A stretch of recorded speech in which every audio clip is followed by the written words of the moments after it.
Restaurant டேஸ்ட்லேயே எந்த fresh க்ரீமும் add பண்ணாமல் ஒரு டேஸ்டான பன்னீர் பட்டர் மசாலா எப்படி ஒரு 15 to 20 மினிட்ஸ்லேயே செய்கிறதுன்னு ஸ்டெப் பை ஸ்டெப்பாக பார்க்கலாமா?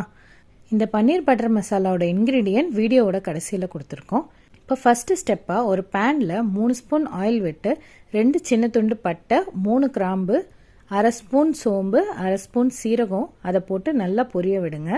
அது கொஞ்சம் பொரிஞ்சதுக்கப்புறம் 2 பெரிய வெங்காயத்தை இந்த மாதிரி சின்ன சின்னதாக நறுக்கி அது கூட போட்டு நம்ம வதக்கி விட போகிறோம்.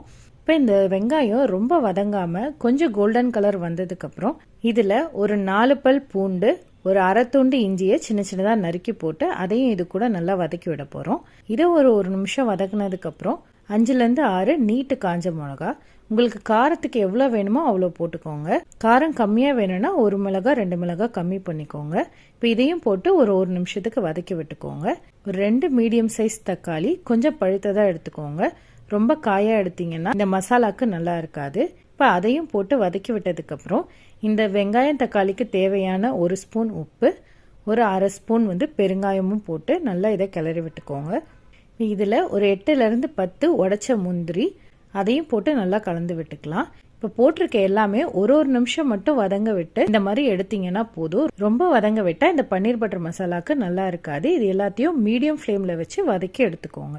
இப்போ வதக்கின தக்காளி வெங்காயம் எல்லாம் ஒரு 5லேருந்து 10 நிமிஷம் நல்லா ஆறணும். அதுக்குள்ளே நான் பன்னீரை கட் பண்ணி எடுத்திருக்கேன். பன்னீர் ஒரு 200 கிராம் பன்னீர் எடுத்திருக்கேன். அதை இந்த மாதிரி பெரிய பெரிய கியூபாக கட் பண்ணியிருக்கேன்.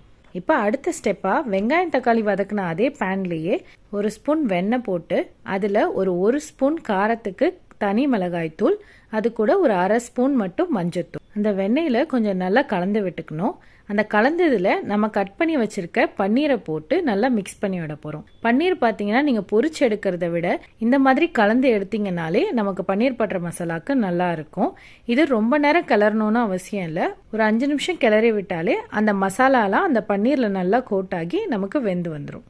பன்னீரை நீங்கள் இதை விட சின்னதாக கட் பண்ணிட்டீங்கன்னா நமக்கு கிரேவியில் பன்னீரே தெரியாமல் போயிடும். அதனால கொஞ்சம் பெருசாக கட் பண்ணிக்கோங்க. இப்போ இந்த பன்னீரை எடுத்து வச்சுட்டு 3rd ஸ்டெப்பாக அதே பேனில் 1 ஸ்பூன் வெண்ணெய் விட்டு இப்போ இதில் பாதி பெரிய வெங்காயத்தை சின்ன சின்னதாக நறுக்கி இது கூட போட்டு நல்லா வதங்க விட போகிறோம்.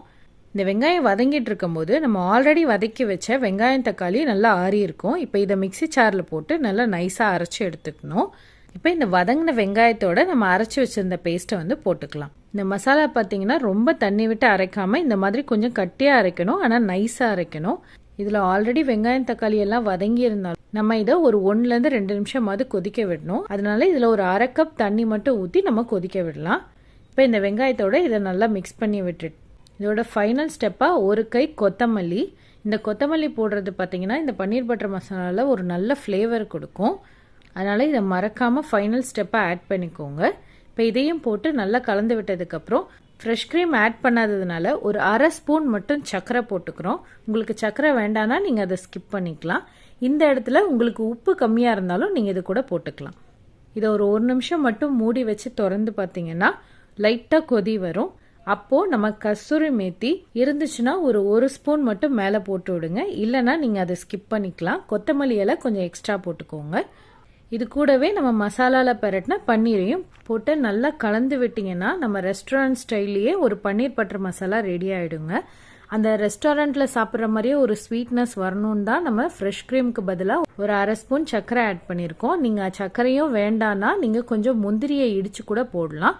லைட்டான இனிப்பை கொடுத்துரும். நம்ம ஹோட்டலில் சாப்பிட்ற பன்னீர் பட்டர் மசாலா மாதிரியே பர்ஃபெக்டாக ரெடி ஆகிடுங்க. இது சப்பாத்தி பூரிக்கு சைட் டிஷ்ஷாக கண்டிப்பாக ட்ரை பண்ணுங்கள். லஞ்ச் பாக்ஸில் கொடுத்து விட்டிங்கன்னா கண்டிப்பாக காலி பண்ணி தான் எடுத்துகிட்டு வருவாங்க. இந்த டேஸ்டான பன்னீர் பட்டர் மசாலாவை நீங்களும் உங்கள் வீட்டில் ட்ரை பண்ணிவிட்டு எப்படி இருந்துச்சுன்னு கமெண்ட்டில் சொல்லுங்கள். இந்த வீடியோ பிடிச்சிருந்ததுன்னா லைக் பண்ணி, ஷேர் பண்ணி, சப்ஸ்கிரைப் பண்ணுங்கள். தேங்க்ஸ் ஃபார் வாட்சிங்.